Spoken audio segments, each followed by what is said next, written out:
Bom, passamos agora para a segunda pergunta. Ao adaptar o romance Dona Guidinha do Poço para o cordel, quais foram os maiores desafios para preservar a narrativa sem abrir mão do ritmo, da métrica e da musicalidade característica do gênero, né? Essa pergunta é maravilhosa, ela é complexa. Para respondê-la é necessário falar de outras coisas que acabam se integrando na resposta. Eu vou tentar sintetizar. A primeira coisa importante a se dizer é que não se deve avaliar uma adaptação a partir da sua fidelidade ou não à obra original, né? Então, muitos assistem filmes e depois dizem que o filme não foi bom porque ele modifica muito o livro, né?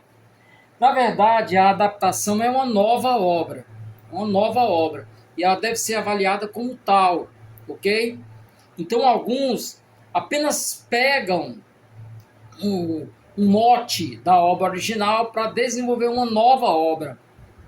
O Hitchcock era famoso por isso, Alfred Hitchcock, mestre do suspense, né, o rei do suspense.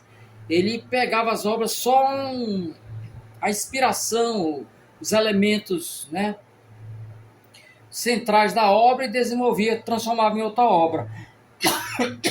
Notem, pessoal, às vezes a obra original ela acaba sendo de difícil acesso, você compreender que ela nasceu de uma obra original.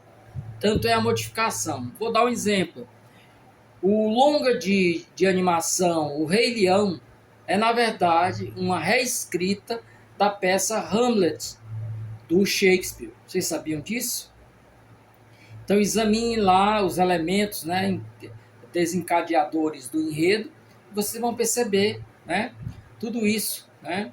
O tio que mata o rei, assume o lugar dele e o filho vai reverter isso, tá?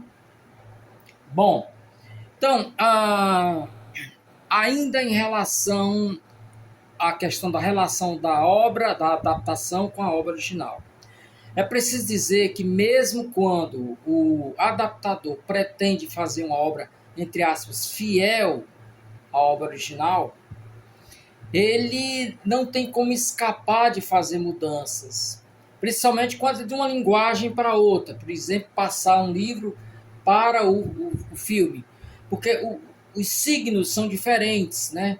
Um é a letra, a palavra, o outro é a imagem em movimento. Então, um cidadão chamado João Batista de Brito, que é também envolvido com o cinema, né, um pesquisador, ele diz que todo ato de adaptação, ele reclama pelo menos 4 ações da parte do adaptador. Um é a adição, você agrega coisas que não tinham na obra original. Então, quando eu escrevo um cordel e trago um prólogo, que eu vou dizer quem escreveu a obra, em que contexto a obra foi escrita e tal, isso não vai estar na obra original. Eu estou acrescentando. Subtração. Então, não há como integralmente uma obra de uma linguagem para outra linguagem.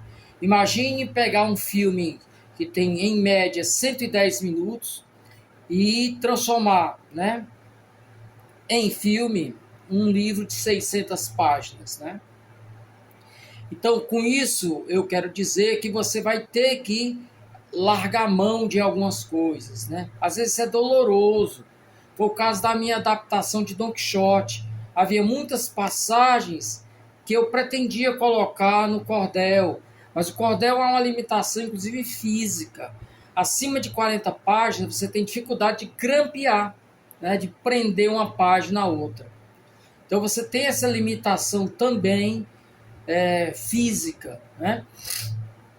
Então, a subtração acontece muito. Você pega ações que não são tão importantes assim, descarta-as, né, fazendo uma nova sintaxe. Se eu pego um elemento que está entre dois e retiro, eu vou ter que fazer uma nova ponte entre esses elementos que ficaram. A transformação.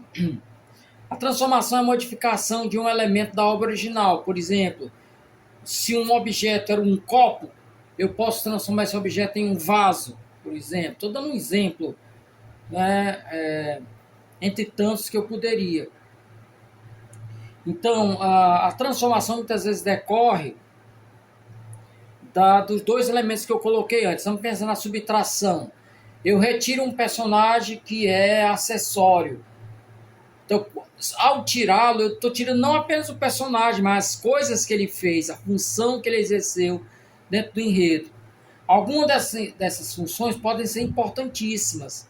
Então eu vou ter que encarregar um outro personagem de assumir aquela parte lá do papel que era do que foi retirado.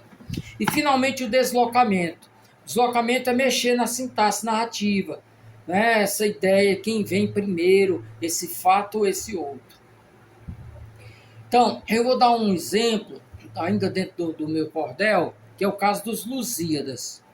Os Lusíadas, por se tratar de uma epopeia, ele começa já perto do final. É o caso da Ilíada. Ele descreve uma guerra de 10 anos. Quando a Ilíada começa, já está no 9º ano. Os 9 anos para trás, a gente recupera através de flashbacks, de fala das personagens e por aí vai. Tá bom? Então, o deslocamento é isso. Quando eu fui fazer o Don Quixote, os Lusíadas, ele começa já em Madagascar. A frota saiu de Portugal, passou por Cabo Verde, vai descendo, passa por Angola, né? Na verdade não Angola, porque Angola fica ali no centro, mas passa ali na altura de Angola, contorna a parte de baixo, vai subindo entre Moçambique e Madagascar, uma grande ilha, que a história começa. Depois tudo é recuperado quando o Vasco da Gama vai ao rei de Melinde e aí ele conta o que aconteceu antes, até o momento em que eles se encontram ali. Quando eu fui fazer a história, uma das características do cordel é a linearidade temporal. Então eu tive que rearranjar. Minha história começa em Portugal e vai seguindo a sequência cronológica, não naquela imaginada pelo Camões, ok? Então, pessoal, é isso. Muitas vezes a obra, né? No caso de o romance Dona Guidinha do Poço, eu procurei seguir a sequência dos fatos. Tive sorte porque a obra é linear, né? Mas isso tem a ver, gente, com a minha própria trajetória como escritor, que eu chamo de projeto escritural. Quando eu comecei a escrever cordel em 2008, o fiz para ajudar nas minhas aulas de literatura. Sou professor de literatura há 31 anos. Então, esse meu projeto inicial é transformar o meu cordel em uma espécie de isca, uma antessala para atrair os alunos para ler os grandes clássicos da literatura. Então eu me mantive fiel a esse projeto e até hoje eu procuro um certo diálogo entre o meu texto, a minha adaptação e a obra original. É claro que às vezes eu me permito algumas licenças poéticas, ok? Então vou dar um exemplo aqui de um trecho. Tem um momento do Dona Guidinha do Poço, que são 3 ou 4 páginas, só descrevendo o que ela possuía. Ouro, aí vai dizer cada peça que ela tinha, braceletes, colares e tal. São 4 páginas fazendo isso, gente. Impossível, né? Há obras do Alencar que são 3, 4 páginas descrevendo um móvel, por exemplo. Então eu transformei 3 ou 4 páginas em uma única estrofe. Eu digo, no inventário bem dela estavam discriminados itens de ouro, prata, cobre, 23 escravizados, além de vários imóveis, de luxuosos móveis, fiquem todos informados. Então, numa estrofe só eu sintetizei, porque é outra marca do cordel, ele ser sintético, né?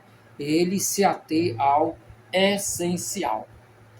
Então, muitas vezes, os elementos estruturais do cordel eles nos forçam a fazer mudanças. Digamos que eu preciso de uma rima para revólver. Essa palavra não tem rima, gente. A não ser que seja na poesia matuta, que revólver vira revólver. E aí revólver eu rimo com 9, automóvel, com move, love, e por aí vai.